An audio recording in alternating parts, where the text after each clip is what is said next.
Valeu, torcedor. Obrigado pelo teu carinho, pela tua audiência aqui com o nosso canal. Gente, vamos falar das últimas de Grêmio. Afinal de contas, um confronto super importante amanhã. Às 11 da manhã, o Grêmio enfrenta o Atlético Mineiro. Recebe o Atlético agora na sua arena. Recebe o Atlético depois de 4 meses em Porto Alegre. O tricolor voltando para os braços do seu torcedor, só que agora em casa. Torcedor que acompanhou o Grêmio no Couto Pereira, acompanhou o Grêmio em Chapecó, acompanhou em Caxias, acompanhou até lá em Cariacica, agora está acompanhando o Grêmio também na arena. Cerca de 12 mil ingressos foram colocados à disposição do torcedor.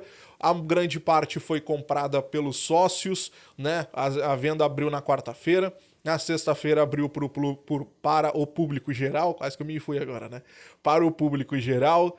E restam ainda cerca de 400 ingressos daquela parte mais cara. A arena sempre tem que pesar a mão, não adianta. A arena nunca pode fazer nada direito. Sempre tem que achar um jeito de dar uma facadinha no torcedor, né? Sempre tem que prejudicar. Não. A relação Grêmio-Arena nunca é legal e a relação Arena-torcedor, então, sempre foi um dos grandes problemas. Os ingressos que restaram são justamente da arquibancada leste. Os ingressos que eram os mais caros. R$ 250, para vocês terem uma noção. Meia entrada, 125. Então, assim, são esses os ingressos que ainda restam.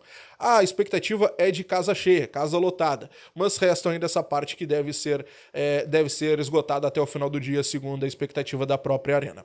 Bom, o time que enfrenta o Atlético nesse final de semana não deve ser diferente do time que enfrentou o Criciúma no final de semana passado. Uma sequência para Cristaldo e Monsalve é a grande tendência neste domingo. Afinal de contas, o Renato não terá o Pavon, que até então é o dono da ponta direita. O Grêmio deve ir a campo tendo o Marquezin, João Pedro, a sua nova dupla de titulares, talvez para a zaga tendo o Rodrigo Eli e o Gemerson, com o Reinaldo pela lateral esquerda, Dodi e Vijaçante, o Cristaldo e o Monsalve, e no comando do ataque, Soteldo e Bright White. Esse deve ser o time do Grêmio. Horas o Monsalve caindo pela direita e o Grêmio fechando ali com 4-2-3-1, horas um 4-4-2, ou melhor, 4-3-3, enfim, são essas as possibilidades e variações, e até um 4-2-2-2, né, que também foi usado contra o Criciúma em alguns momentos quando o time se fechava. Gente, outro grande ponto importante, né? Amanhã a gente pode presenciar mais uma parte histórica do fim da nossa dupla de zaga, perdão. Isso porque a gente já estava vivendo o fim da dupla Jeromel e Kahneman, os dois já não vêm atuando há bastante tempo juntos, né? E agora o Kahneman pode estar indo para o banco de reservas. Tirar o Rodrigo Eli ou o Gemerson para colocar o Kahneman seria uma injustiça com qualquer um dos dois que estão em campo, né? Afinal de contas, vem dando muito certo essa dupla. O Rodrigo Eli, ele vem melhorando jogo após jogo. O Gemerson também chegou muito bem.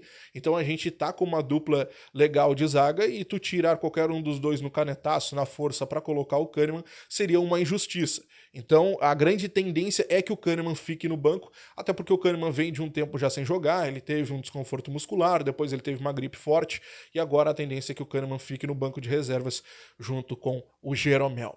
Outro jogador que deve ficar no banco de reservas também à disposição do técnico Renato Portaluppi é o Diego Costa. Olha, quase também. O Diego Costa, ele treinou durante a semana, não tá ainda 100%, por óbvio, né, depois de muito tempo parado, mas deve ganhar alguns minutos ao longo da partida. Quem sabe a gente vê Bright White e Diego Costa, hein? Pô, seria legal, né? Seria legal. O Diego mais fixo na área, o Bright White sai bastante. Quem sabe uma dupla que pode dar certo aí no futuro, né? Mas o Diego fica à disposição e a gente vai saber como isso vai acontecer amanhã durante a partida. Gente, olha só, o Atlético ele chega com desfalques, tá? O Hulk e o Paulinho não viajaram, ficaram de fora desse jogo, ficarão de fora dessa partida. O provável Atlético deve ter o Everson, o Saravia, o Bataglia e o Alonso, o Arana, o Otávio, o Alan Franco, o Scarpa, o Bernard, o Daverson e o Vargas. Esse deve ser o time do técnico Milito. O Atlético que vem desgastado, tá? O Renato sempre fala dos times que jogaram, que ficaram, aliás, durante a semana folgando, e o Grêmio jogava no meio de semana, o Grêmio era prejudicado porque tinha que viajar, chegava desgastado, aquela história toda. Só que dessa vez a história é do lado contrário, tá? O Atlético teve um jogo super desgastante contra o São Paulo no Morumbi durante o meio de semana, partida pelas quartas de final da Copa do Brasil. O Atlético vem desgastado, o Atlético teve que viajar para São Paulo, teve que viajar aqui para o Sul. Então o Atlético vem bem mais, vamos colocar assim, vem bem mais com problemas do que o Grêmio, né? O Grêmio teve toda semana para descansar, para treinar, para poder chegar nesse jogo dando coice na cola.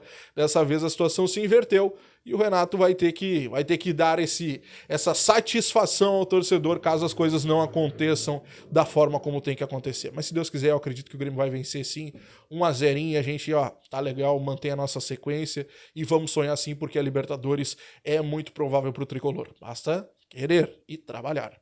Arbitragem para o jogo de amanhã, Rafael Claus de São Paulo vai ter como assistente o Fabrini Costa também de São Paulo, o Luiz Alberto Nogueira. O VAR fica por conta do Rodrigo D'Alonso Ferreira. Esse é o jogo que acontece às 11 da manhã, partida cedinho, já acordou, ligou a TV e já acompanha o tricolor.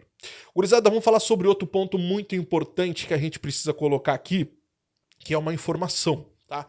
O Renato, ele concedeu uma entrevista para a GZH, vem sendo muito comentada essa entrevista nas redes sociais, mas uma declaração que o Renato deu nessa entrevista, ela pegou um pouco mal nos bastidores. E não precisa vocês fazerem muita força para saber qual foi a declaração, né? Por óbvio, é aquela de que ele diz, onde ele acaba dizendo que se mete nos outros departamentos. Eu vou ler o que o Renato disse para tu ficar por dentro dessa história toda. Abre aspas. Procuro sempre ajudar os outros departamentos justamente para as coisas andarem. Se um departamento não andar, vai estourar lá dentro do campo. Sou um dos primeiros a chegar, um dos últimos a ir embora, justamente para controlar todos os departamentos. Fecha aspas, aí disse o Renato. Essa declaração é por óbvio que ela pegou muito mal, tá? Justamente porque ela fortalece aquela história que muitas vezes era tratada como um conto, algo que não existe, de que o Renato manda em muitos setores do Grêmio, de que o Renato se mete em fatores onde ele não deveria dar pitaco, como a questão médica, a questão de tratamentos e tudo mais. E aqui o Renato ele acaba expondo e colocando ainda mais lenha nessa fogueira, nessa história toda de que o Renato sim acaba mandando no Grêmio em diversas questões que acontecem. Isso aqui pegou mal. Isso aqui pegou muito mal, isso aqui está sendo muito comentado nos bastidores, porque acaba fortalecendo ainda mais essa crítica no momento em que o Renato está desgastado com o torcedor. Outro ponto dessa entrevista, que vem logo na sequência, que o Renato disse que acabou também pegando mal. Abre aspas aí, tá? Falo sempre para o próprio presidente, para a diretoria, que tenho muitas funções aqui dentro do clube, que eu deveria ter 15, 20 salários, já que eu faço o trabalho de muita gente. Fecha aspas aí para falar do Renato. Sabe por que esse ponto aqui pegou mal? Porque ele diz aqui, ó, falo sempre para o próprio presidente, para a diretoria, que tenho muitas funções aqui dentro, que deveria ter 15, 20 salários, é que eu faço o trabalho de muita gente. Isso que pegou mal, porque tem uma história de que o Renato teria alertado o Romildo Bolzan de que quando ele saísse do Grêmio, o Grêmio acabaria ruindo. O Grêmio acabaria tendo muitos problemas, porque justamente o Renato era quem controlava e fazia as coisas andarem. Justamente o que ele está falando nessa entrevista, justamente o que ele acabou declarando, de que procuro sempre ajudar os outros departamentos justamente para as coisas andarem. Então isso aqui pegou muito mal, porque a fala do Renato para a GZH, ela é muito semelhante àquela história de que ele teria falado para o presidente Romildo Bolzan. Então tudo isso acaba fortalecendo ainda mais as críticas que acabam sendo feitas ao Renato, de que ele acaba controlando e se metendo em fatores que não são da sua alçada. Enfim, são pontos que estão acontecendo e que eu te trago aqui para a gente comentar, beleza? Partida de amanhã, hein? 11 da manhã. Não te esquece, cedinho. Terminou o jogo. Vem pra cá, nosso pós-jogo aqui no nosso canal, a gente vai repercutir a coletiva do Renato e tudo mais, porque depois são 15 dias sem futebol, o Grêmio só vai voltar a jogar depois contra o Bragantino lá em São Paulo, então a gente vai bater esse papo muito bacana depois da partida aqui, se Deus quiser, com a vitória do Tricolor, beleza? Se inscreve, deixa o like, ativa o sininho de notificações, estou de plantão, qualquer notícia trago aqui no canal. 1-0 amanhã eu já tô fechado, tá? Golzinho do Monsalvo, golzinho do Cristaldo, golzinho do Bright White, quem vai fazer não me interessa, o que importa é o Grêmio pontuar e a gente chegar mais próximo sim da possibilidade de Libertadores pro ano que vem, que é onde o Grêmio precisa estar, né? Grande abraço, até a próxima. Tchau.